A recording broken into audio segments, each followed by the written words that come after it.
30 seconds. And like I said,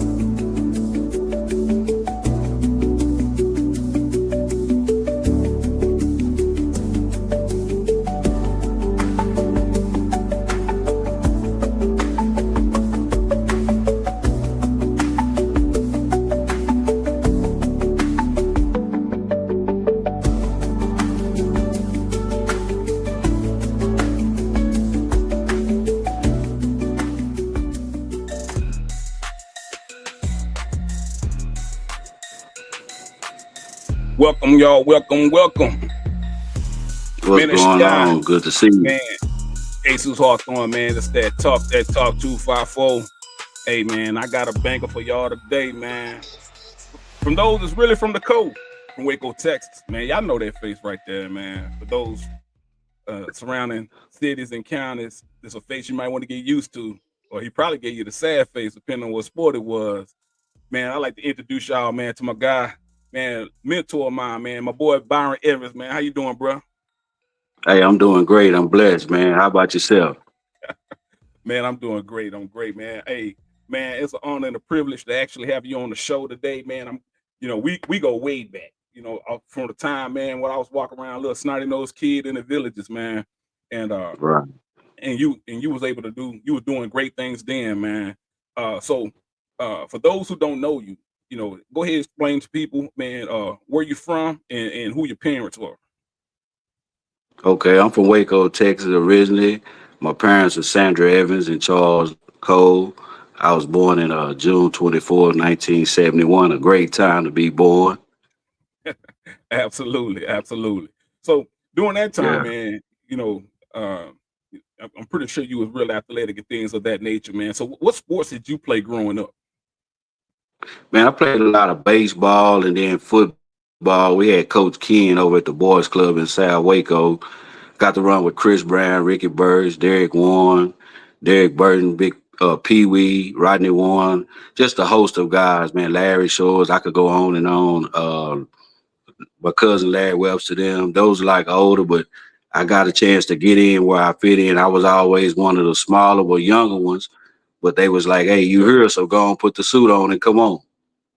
Hey, come on. Hey, that's how it was, man. So, Right.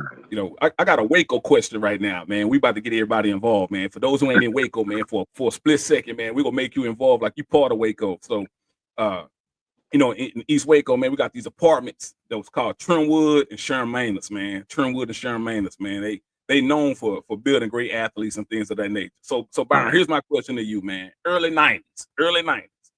Trentwood versus Sharon Manus, man. Who you got? Because we were playing pickup football games. Let me explain Right. this to the people. We played pickup football games like people play basketball games today. Like how you can go to the YMCA and go to the Dewey and any little rec gym and have pickup basketball games. In Waco at this time, you was able to play pickup football games. So my question to Byron, man, we're playing a pickup football game in Trentwood versus Sharon Manus. Man, who you got, man? Who you think gonna take that thing? I'm gonna go deep with the Woods, man. I'm gonna go deep with Trentwood. Like I say, my boy Butch, Walter Fuller, we had Nigel Moss, Brainerd Thompson. It was a collection of dudes over there that could really get out of it, man. That didn't back down. The Mainers was always strong. They had, RIP to my boy Reggie Easley. He was one of the coldest linebackers, man. Say if you didn't have your shoes tied tight, you might be walking home with them wrapped around you. Absolutely. Yeah, Okay, yeah. okay. You got the Trentwood on that side. Okay, cool. Now moving forward, man. North Waco versus East Waco. Trentwood versus the Villages. Who you rolling with and why, man? I got to roll with the Ville where I grew up, man. Like I say, our backfield was me, Freddie Hamilton, Keith Kimball, Pat Ryan was the quarterback.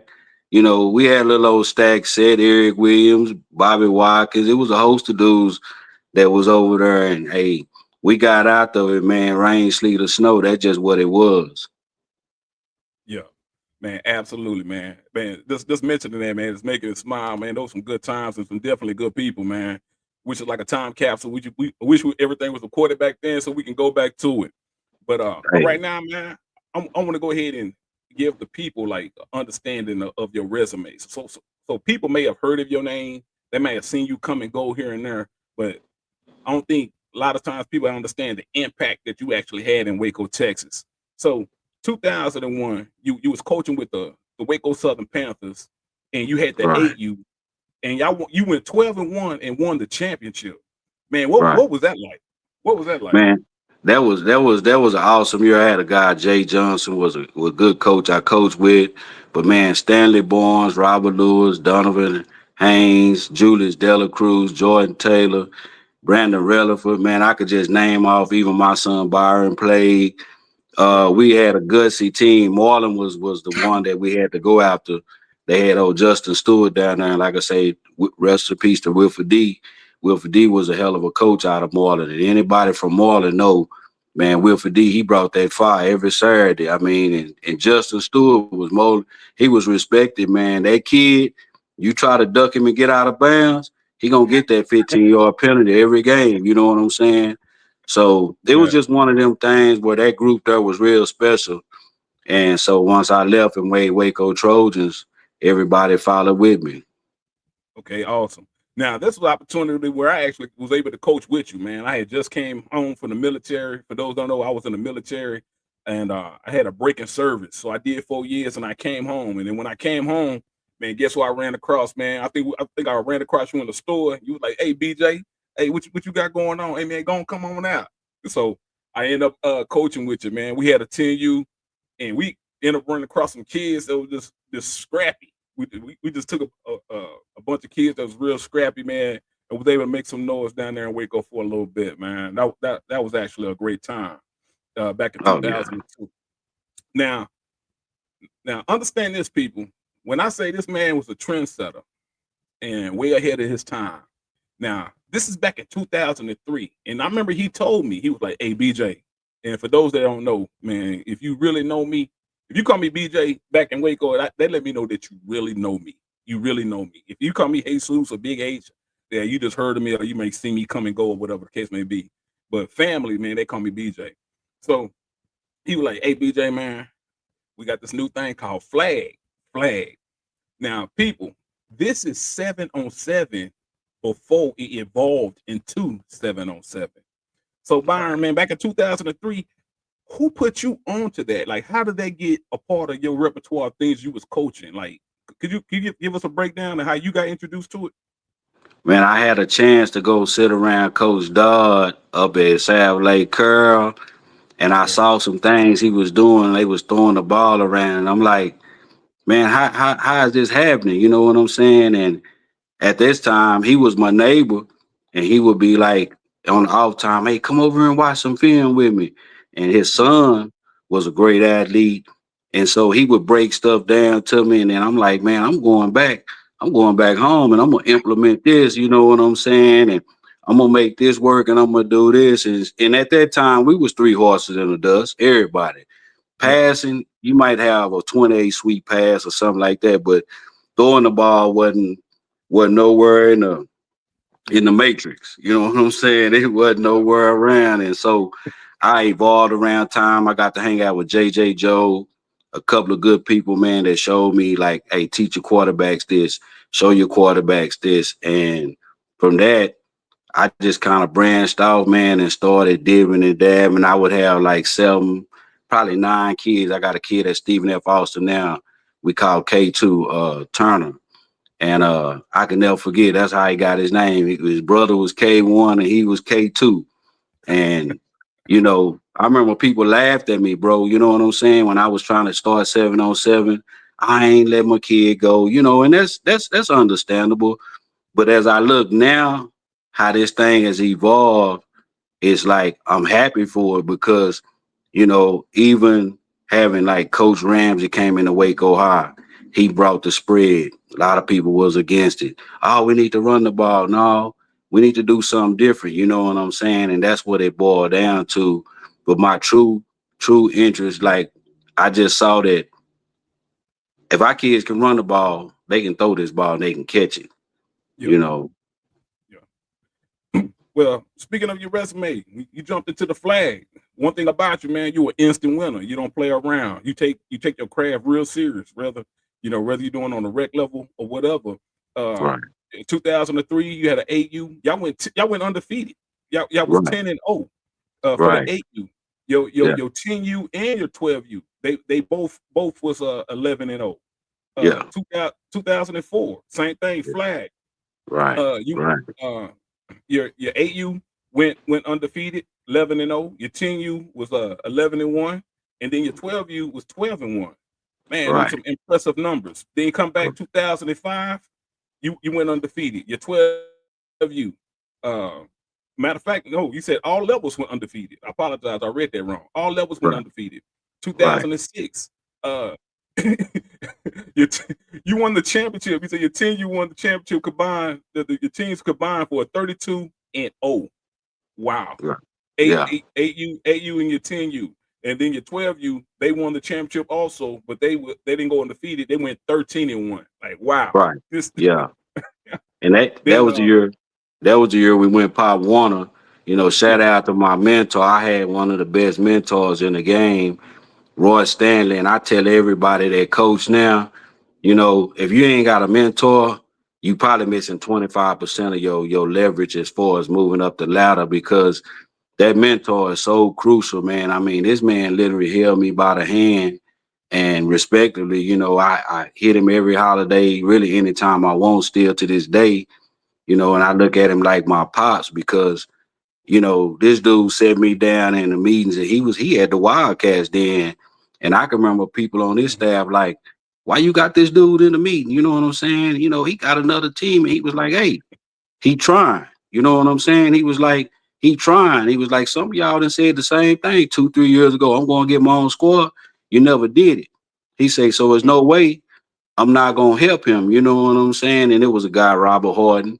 He looked out for me, and he left. And he told Roy, he said, hey, look out for him. And so me, Roy, and Chase, we brought Pop Warner here. And, that was a thing then, that was real cool. We got to do some different stuff with that. But like I say, those guys I had, Stanley Barnes had been with me since the beginning. And a lot of people don't know, the last year that Stanley quarterback for me, I might have called 4 plays the whole season.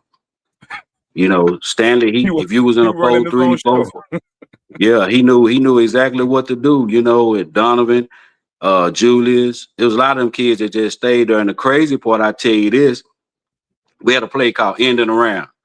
And we ran Donovan Haynes. We ran this play every year, first play of every game, and we scored. Nobody never stopped it.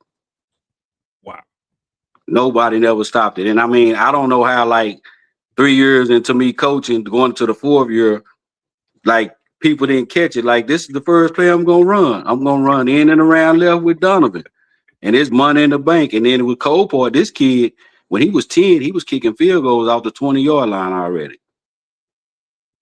Wow. Man, Yeah. that right there is really impressive, man. Because even to this day, it's a rarity that you run across anybody that's have an athlete prepared to kick a field goal. You talking about you already got a kid, and this is back in the early 2000s. He already kicking field goals, man. That's big. People are just now moving into that direction and making sure they got a field goal kicker. All right, so then Right. back in between 2005 and 2009, you start coaching girls basketball. How did that come about? Man, I had cheerleaders, and a lot of them played basketball and had an interest. I met a lady, Miss Jackson, and she had a boys team, and I was like, I got some boys. My cousin Paul Ridge, major salute to Paul, because that's my ride or die dude. Me and him got in there and mixed it up. We brought in some guys that helped out, and I mean, we went on a tour, man. I mean, it was some Saturdays. We went in the gym, and it was everybody was victorious. The first year we went to state, we lost the first round, and all of us got to the consolation bracket. We won that, but then the next year we came back and we just controlled the destiny. I mean, it was set for us. Like, and my motto was always been, you're not gonna outwork me. And I would program that into my kids. Like, I don't care what they got on, what they doing. Nobody's not gonna outwork us during the week, and it's gonna show on Saturday. And it did. Man, that's awesome. And Yeah. and you coached the 8U, 10U, and the 12U, so that you got a outstanding record of 257 wins with only 22 losses between 2005 and 9. Hey, bro, that's pretty impressive right there, man. Yeah. That's Like I pretty say, impressive. yeah, we put some work in, man. And like a lot of people, that's why I tell them, Jimmyville, Torrey Burns, Antonio, when I went with the Waco Kings, you know, uh, just a lot of people don't know, man. I never was really on the back end of losing and nothing I did. I had a group with them one year, Trey Snell, Jordan Maxwell, CJ Williams, uh, them dudes went 65 and 15. Yeah, So, 20, you know, I know what winning is. I know how to be successful. I put it like that. absolutely, absolutely. Then, then from 2012 through 15, you moved to Waco Elite. How did that team come about? Man, Tory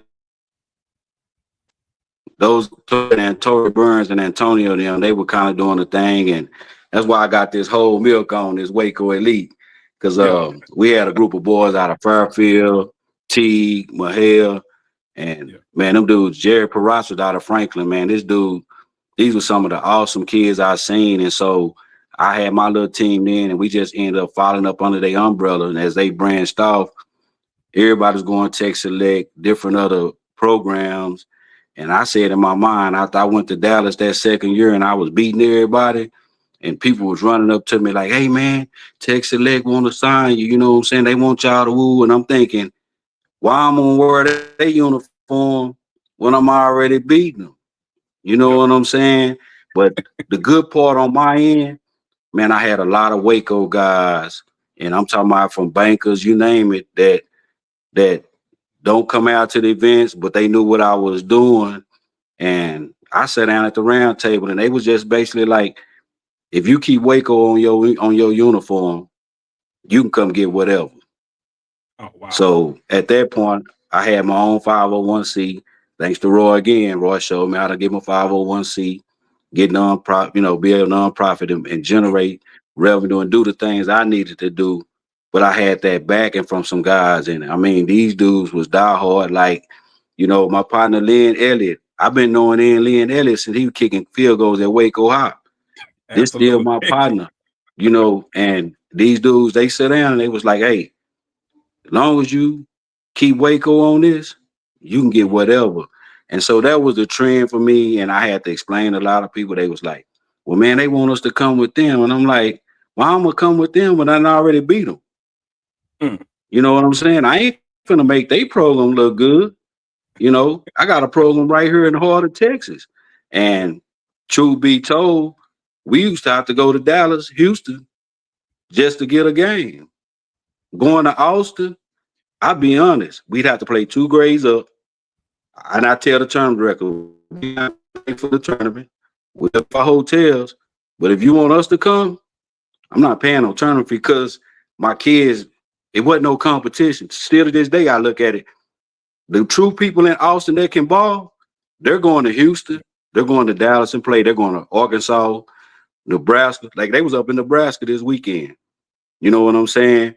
And that's the irony Right. of it. Like I say, Austin didn't serve me no purpose. I told my kids, I like going into the lion's den. I like to go in there and open his mouth Yeah. up and see if he really gonna bite. Man, that's awesome, Yeah, man. yeah. So moving forward, I saw you also had a Waco Havoc 7-on-7. So when did flag progress into officially the 7-on-7? Probably was around like I'm gonna say 2008, 2009. It started to gravitate more. Prime time started having little tournaments, so it was more easy for me to sell it. But like I say, still at the same time, I would grab me about 8 or 9 kids. Xavier Abelos, he was one of my quarterbacks, and I had a great time with them kids. The last group I ran, Jab Thorne, he's at Texas State right now. They played with me, and I told his dad them like, hey, just come try it, man, because at that point I was actually running next level U7-on-7. That was my first year starting it in Waco, and the funny thing about that, once again, I went to all the programs. Now they shot it down, And it was crazy because I'm like, people were like, well, you ain't taking score because really the true understanding of 7-on-7, you really just trying to get prepared for the season. You getting your skill players and your quarterback timing together, but you also purifying your defense because I come from an era where we could stop the run, we struggle with the pass. So my whole motive was we're gonna learn to run routes, and if you can run a route, you can defend a route. And we took that concept and ran with it. I ran the league the first year. We didn't take score. I didn't get a lot of people. The second year, still once again, it was real resistance. I even sat down with Mr. Mack and was like, hey, man, I'm trying to put this out here for everybody. It's 25 a kid. You know, you get 4 weeks, come over at 2 games a Saturday. And at that time I had Waco High. So it was pretty cool. We could run 4 games at a time. And a lot of the kids got the reps. The biggest benefits, people that benefit was Lorena and China Spring. I'm not gonna lie to you. China Spring came every year, man, that I was there. Them same kids won 2 back-to-back state championships, and Lorena also won a state championship that same year. And like 8 or 9 of them boys played in that league. And for 4 years, they came over there, and that's what they did. They got the work in, got the reps, and that's why I say now, I understand they get the rings away. It's a lot more popularity with it, but to be honest, I tell people if I have to coach 7-on-7, my whole concept is we're going to do this to get better. I'm not worried about wins and losses. Not worried about trophies and rings. We're gonna have good conduct. I want to show you how to conduct yourself away from here because we went to Dallas. Kids try to talk you out your game. Just tell my kids, hey man, play, because this dude don't know us from Sam. But when we get through and put this Waco on him, yeah, they gonna remember. Crazy Yeah. story. It's a site called oldcoach.com. You could go on there and look at all the 7-on-7 stuff. And I remember posting and they said, oh, here come this stuff from South Dallas trickling down to Central Texas. They had all kind of comments. I caught that dude at a 7-on-7 tournament 2 years later, Yeah. and I spanked him. And he came over at the end of the game because it was our possession, a minute left. I know the 10 seconds, 5 seconds, we snapping the ball. And he said, man, where'd you get this from, this and that? I said, you remember on oldcoach.com 2 years ago, the comments you made? He said, that was you? Mm. He was shocked. But I show you Hey, revelations. I never forgot what he said. You know what I'm saying? And it wasn't personal. I just had to make a statement to show him that, hey, y'all better get ready for Central Texas. And if you look at now, everybody and their mama trying to play 7-on-7. You know, I mean, the leagues is flourishing. There are a lot of tournaments, but I had it in my heart to start it because I knew what it was gonna be. You know what I'm saying? And I yeah. never went around and said, "Oh, you got to do it." I was just telling people we're gonna have to learn Yeah. how to I cover the remember you told pass. me. Yeah, I remember you told me you were like, "Hey, BJ, man, we got to do it." And I'm gonna be honest, I was like one of the few. I was one of the many that had the resistance. I'm like, "Nah, man, we need to get bigger, stronger, and faster." And you was like, "Nah, the game is evolving and it's moving in this direction." Literally 20 years later, and this is the style of football that's progressed all the way through the NFL. You have to have a quarterback. You got to have some good receivers. You got to have some DBs, and then now you got to have some good pass rushers, and you got to have good pass. But it all stemmed from throwing the ball because we throwing the ball more than ever. And you tried to tell us this back in the early 2000s, and nobody's seen it. No, right, nobody's seen it coming. But what the great part about it is you had your own vision and you stuck with it. Like once you saw what you saw, nobody could tell you different. Nobody can move you, man. So that's outstanding. That's right. outstanding. And that's So like with Waco High. I had mhm, a group with them. We ran the first year we struggled. That second year, because we always went to Dallas, we played the Belton, and I made sure every year we went to Austin and got in that Westlake or that Lake Travis SQT. And mhm, we ended up qualifying, went to state. Kids got the Robert Griffin, the RG3s the first year they came out. So I've always set a level to where I was gonna take it higher and higher. I was never gonna sit around and be a settler. You know, Yeah. I always believe in setting a trend. And with that group of kids, a lot of kids, they come back still to this day. Man, Coach Byron, man, we appreciate it. We thank you, man. We had a blast. Jab's son just signed, committed to Oklahoma State, his youngest son. And they all sit around the house and talk about the times, going. He watched because he was one of the younger ones, you know what I'm saying? But he took in the stuff that I was imputing and understood this is what gets you to the next level, you know what I'm saying? So I don't have no regrets, man. I just tell everybody the main thing I was trying to do is just keep everybody unified, because I knew we had a day coming that division, long as they keep us divided, man, they got us. Yep. All right. Well, another thing I want to talk about, you was the first person to host two NCAA sanctioned high school tournaments in the same year. Can you kind of break that down in regarding of the live period? You kind of Okay. like teach us what is that all about and what did it consist of? Well, in basketball, there's a certain 7-day period that the coaches are allowed to come out and view tournaments. Back then, talk to players, which is elevated now to you can viva text, social media. So back then, the way to get saw was to play during the live period.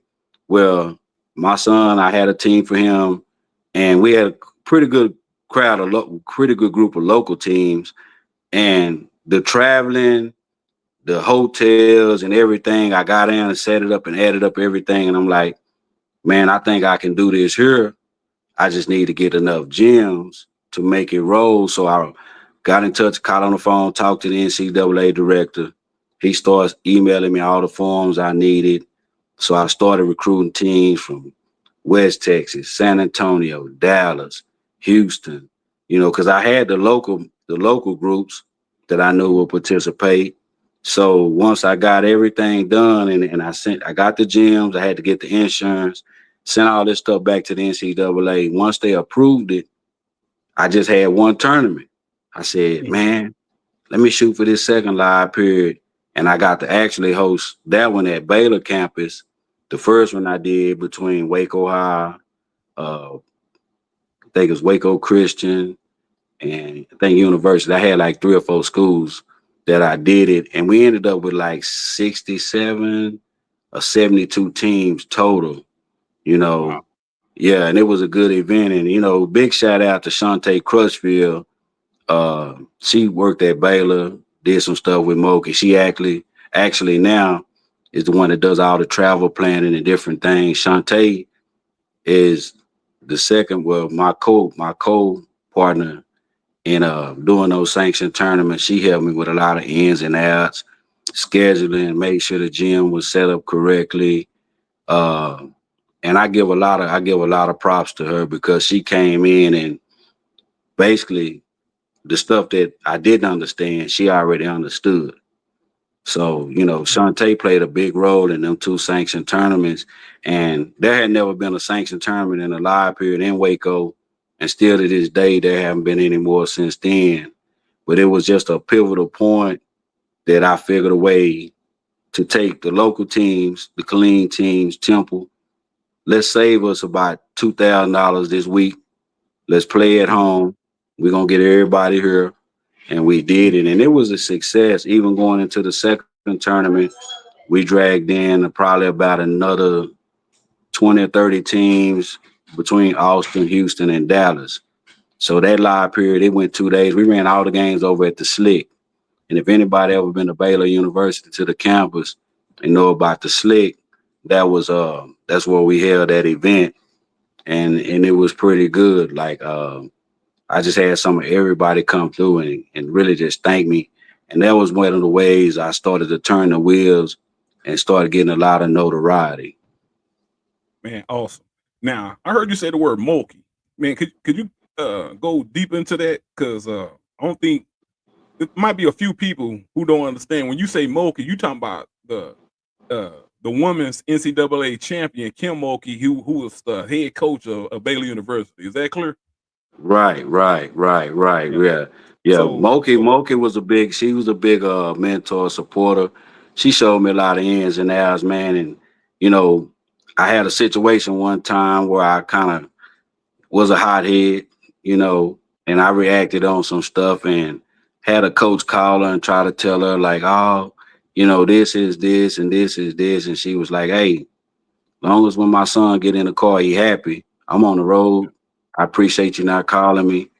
But at the same token, her husband, he picked up the phone and called me and was like, hey, this what just happened.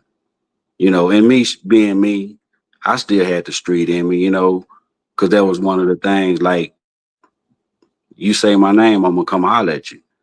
And yeah, I found out real early that I didn't have to do that. My work was gonna speak for itself, and that's what she set me down and she told me. And that's actually how me and Cruthfield kind of linked up after that because I saw how she did with Chante and how she was guiding her, and I'm thinking like, man, I want some of this. And after that, things just took off, man. man, that's awesome. Uh, I'm also reading that you also hosted the Texas Academic Allstar Basketball game for seniors for the state of Texas before COVID hit. Can you kind of give us a breakdown? What was that about? Yeah, I used to be with a group, good grades, good hoops, and I kind of sat around a couple of years and looked at a lot of kids not signed, and I sat down with them and was like, "Hey, can we start getting them some type of pub?" And I understood then that they they didn't that wasn't a vision. You know, they were just doing it to recognize them, which is nothing never wrong with recognizing seniors. I just had ambitions. If I got 40 kids playing and I got 25 not signed, let me figure a way to get some colleges here, let them be able to get recorded, get some extra footage, make them some highlight reels against some other kids from all over Texas, shoot it out, and hope that, we can get them into college. Because at the end of the day, that was my ultimate goal when I started running into a bunch of kids that wasn't signed. How can I develop a format or a platform, an event they can come participate in where coaches can come see them? And the first year I ran it on my own, 2017, because I had been with the Good Grades game like 6, 7 years. So I had learned a lot. But when I went on my own, Smoke at 1660, he broke it down to me. He was like, make sure you got the school, they committed, the height, the weight, the high school they in, the name, send me the roster, and I'm going to push it out here. And I didn't realize the effect of Smoke taking that roster, putting it on the radio. I started drawing college coaches. And, Mm, they would hit me or tell me, hey, I'm coming to the game. And, I'd be like, hey, it's a free fall. Uh, you see something you like at the end of the game, let me know. Go down, talk to them, or however you want to do it. So that event took off real well. When COVID hit, we had to kind of shut a lot of stuff down. So when we revamped it, I started running it down at Prairie View College. And I tell you, it blew up probably 10 times more doing it at the wow, HBCU because once again, I'm grabbing kids from Dallas, Austin, San Antonio, East Texas, down in Mercedes at the border. David Clouder, he brought little David up here, which he signed with Dallas College the next year, with that same year, and they won a national championship on the JUCO level. So, wow. it's been an impact to have it. And one of the main things is when you get 15, 20 kids out of 40, 44 in your event, I want to push and see that they get to the next level too. And like I say, having it at Prairie View, it changed the whole dynamics of it because now it was held on a college campus in a college setting. The night before, we do a scholarship banquet. We give out monetary scholarships, have a banquet, guest speaker, uh, and I would do it uh, at a hotel where we did everything under one roof. The, the Mm, the meet and greet, the banquet, everything was done under one roof. So that made it a lot more easier to recruit the kids to come play in the event, because once the parents drove in and parked, checked in their room, they was good to Saturday morning. We would go up to PV. They would do a campus tour. My sons are graduate from PV. They would walk them around PV, show them the campus, things like that. And so with that being said, it was like you're looking at another probably 10 or 15 kids that wasn't signed each year to actually get signed. And I mean, the poor of support that I got out of it was like, I didn't imagine it. Even my son, because I hit a pivotal point of shutting my nonprofit down, going, letting them start a brand new. And I lost a kid that went to university, Ty Felder. And it was one of the points where I share, I have shared, like it really broke me. This kid that been around me since he was 7. He was the second kid that I dealt with, that lost his life behind a gun. I had one kid who had cancer that was real close, Tedrick Bell. He played with us with the Waco Kings. But, one thing I stress to a lot of youth coaches and coaches that, and people don't understand, you get attached to these kids. We would go to Vegas for 8 days and play basketball. Ty was one of the younger kids I took him with my older group, kept him around me. Just wanted the best for him. You know what I'm saying? And when I lost him, a lot of things shifted on me. A lot of people didn't understand why I kind of left things alone, why I made certain statements. And, one thing I always learned, I'm going to tell the truth, and it was impactful to have his service, which along with other kids another athlete that passed. And when your AD and your assistant AD don't show up, it don't look too good in the community. Some people can call it what they want to call it. I call it that right. Because if you're there on Tuesday night, you're there on Friday night, be there when we put them in the ground. And it offended some people, but like I say, I didn't lie on you. You know what I'm saying? At the end of the day, this is something that was precious to me. And I'm sure I ain't the only coach. Yeah. You know what I'm saying? I can't tell you a coach that don't care about a kid. Yeah. I was just brought up different. Coach Jimmy Boo, Coach Robert Rue, B-Doc, Kareem Irvin Daddy, Noah Jackson, Bert Jackson, Greg Jackson, Mr. Billups, Mr. Long, Mr. McDaniel. You know what I'm saying? I So remember Coach Phillips, Red Nose. He got yeah, that. yeah, yeah. Yeah. So, my thing is I understood how they cared for me. And that's one thing I set out and cared for the kids. And after that happened, I just kind of shut things down, rebooted and let my son start fresh, show him the ropes. Because he had been around me the last 8, 9 years from Vegas, doing basketball to 7-on-7. He was an outstanding linebacker at Waco High himself, him and Billings, Norwood, Josh Porter, Ricky Williams, Carvajal. I could name Keywan, McDowell. I could name names out the names, but at the end of the day, I wanted him to get a fresh start. Yeah. My time had ran its course, and I just knew deep down inside I had another mission. And like now, I just set out to try to be more informative, show people how to run the programs, how to do the parent meeting. I'm putting a packet together now because the last 2 years, I saw a lot of bad sideline etiquette among coaches. And I referee. I wear a white hat on Friday night. You know what I'm saying? I got thick skin, but I've been at some games and all I hear is the refs, refs, refs. And every year at my parent meeting, I'm going to be honest with you. I would tell parents, no ref ride to the game with us. We ain't looking for no calls. We're going to go play through everything, because when you get an adult and it's 10 of y'all on a shift and 4 people don't show up, you still got to work. Yeah, you do. he still got to work. You know what I'm saying? So I was able to instill that, and that's why a lot of my success came. I'm probably one of the most respected dudes on the court when I come to Dallas, just for the simple, really anywhere I go, because I don't bother the refs. You know, Mm. I ask them, hey, what happened? Were we out of position? What I need to do to correct that? But as far as telling them anything that's insulting, degrading, and like I say, I'm putting a packet together because I want programs to reach out to me. I feel like this is something every coach should attend this meeting every year and get cleared on, because what it'll do, it take the liability off the organization now, Mm. you know, and that's the way I'm designing it. Because if you really knew the refs, their game is to keep the game safe and simulate a game.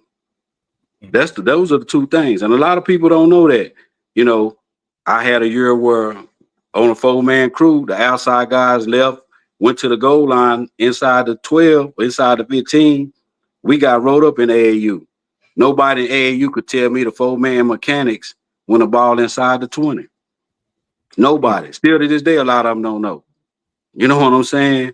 But my thing was, it's a rhyme and a reason why when the ball snap inside the 10, the outside guys go to the goal line. Because if you run a fullback blast and he get there and stick it across, it's not the back judge call. Yeah. A lot of people don't know that. I looked at 15 write-ups in AAU, and I asked Chico, myself, and the rest of them, like, can you tell me my responsibility? Mm. Nobody could. But it go back to, once again, knowing the rules, understanding. And that's why I say, too, that the way you conduct yourself on the sideline, it can determine whether you get a W on Saturday, you get a L. I'm just honest with you because, man, them dudes done had a long week. Yeah. The last thing they want to come out here on Saturday and hear a bunch of yin yang. And I always say like this: if you don't take care of your business during the week, that's what happens. You yell on Saturday. You run around like you like a chicken with your head cut off. Preparation. Greg Ornett used to say all the time, big draws. You fail to prepare, you fail. Yeah. Bottom line. So, with that being said, like, I'm deep in the mentoring, deep in the guiding people, trying to help, because the overall thing is like I say in the beginning, we got to get more unified, man. Yeah. We do. Being divided, that ain't no way to work, man. It destroys everything, and I would tell my kids, when you go to school, better not be talking about no sports. We send y'all to school to learn. We talk about this on the weekend. Yeah. I don't want y'all at school having a confrontation about a game last Saturday. Mm. No, that's not important. It's not important, because once y'all get to high school, a lot of y'all gonna be at the same school together. Absolutely. Yeah. Absolutely. Man, that's big because, like you said, with the kids uh, no longer talking about it at school and just moving on to the next, going to education, um, it, it it'll create an atmosphere with the kids. Like you said, eventually they're going to have to start playing together. So why start building this unnecessary animosity with somebody who's about to become your teammate probably within the next 2 to 3 years? So it don't make Thank no you. sense. It don't make no sense. Right. Well, Right. well, transitioning.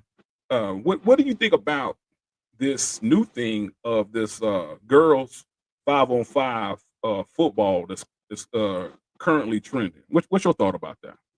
Man, I'm happy for it. I'm glad it's evolving, because you got a lot of girls that are gutsy, and they know how to throw, they know how to run, they know how to catch.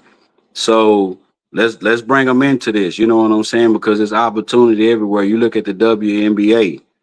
Mhm. 20 years ago, nobody would have thought we were gonna have women pro basketball league.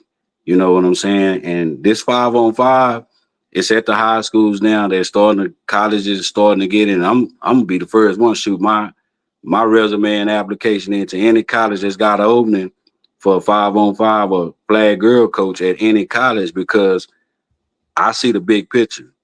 You give it another 3-4 years, man, look here. It'll be all across the map. You know what I'm saying? Because the girls not exempt. They just like the boys. They get out there and get it too. Okay, I got a quick question there because you don't put yourself out there. You let it be known. We already done spoke on your accolades of everything you done covered, and one thing for sure, you definitely a winner. If you was able to pick a program that you would like to help set up a girls 5-on-5, well, what university would it be? What college or you wouldn't mind be the one to establish they 5-on-5 girls football? I know a lot of people probably gonna be mad when I say this. I started right at the house at Baylor, man. Okay. Yeah, I started at Baylor, no lie. Like it's just my hometown, you know what I'm saying? And I mean, but if the door open at U of H, at Texas, Oklahoma, Kansas, I'm ready for it. I didn't pay my dues. That's how I look at it. So I just know on the back end that it's gonna be real beneficial. You give it 5 years from now, Mm. they'll start developing a pro league for them. You know what? I had a talk with a good friend of ours, man, Coach Cuddy, Brunshay White. You know, alumni Waco High, alumni down there at PV. Uh, he was saying the exact same thing. We had that same conversations. Like the NFL is already promoting it. It just once the numbers get up to the point where we got enough qualified and trained women prepared. Yeah, it won't. It's only a matter of time. It's Right, absolutely only a matter of time, man. And right, one thing right. about you, you are absolutely trendsetter. You normally 20 years ahead of everybody. Like 20 years ahead of everybody, man. So uh you like you said, you're more than qualified to help somebody establish that. So if somebody was looking for you, they was like, you know what? I done heard this interview. I done heard this interview that he done had on Talk That Talk 254. I think he's the man that we're looking for. How can they reach out to you? How can you be contacted? I'm on all the social media platforms, Divine Sports and Mentorship on Twitter, um, Byron Evans Sr on Facebook. My email address is my name, Byron Evans 700 at gmail.com. I'm an open book, man. You know, like I say, when it comes to helping and trying to build and establish, that's just where I'm at right now because I know the benefits of one thing about kids, they recession proof. We gonna always have kids. It's just about having the right programs and the right platform set up for them to succeed. All right, awesome. Hey, well, I'm sitting here talking to you. I just got through interviewing another, excellent mentor of Waco, and he was talking about kind of like the same conversation you're discussing of people coming together. I'm about to link you up with Coach Gary Carr. You know, he's back in Waco right now at this time, and Right, you definitely outstanding resources to help. You know, I believe y'all two coming together, man. Y'all could probably do something big in regarding of the mentorship of the youth right, in Waco, man. Uh, right, one thing, both of y'all definitely got a good heart. Y'all definitely for the kids, and y'all definitely want what's best for them and their parents, man. Well, right. hey, man. At this time, man, do you have any closing words, closing Hey, remarks? I just want to say everybody in the city, man, whether you're at Waco High University, La Vega, Robinson, whatever, y'all come together, man. That's strength is in numbers. You know what I'm saying? You get in there and get your SATs. Everybody get their clearinghouse. So when these guys come to these schools, they can look at you. Don't wait till the 11th and 12th grade to start trying to take this SAT and ACT. Get this prep book, the pre-SAT books. Get this stuff now. Start getting in it. And it's a good investment because trust me, when they come, you got your clearinghouse. You just never know who might pull you out and talk to you. You know, and that's all I have for that. And hey, major salute, man. Hey, man, salute right back to you. Hey, people. Okay. Hey, man, that's our time. That's our time, man. We talking to Byron Evans, a Waco legend, mentor to many, man, mentor to many, father figured up to a lot, man.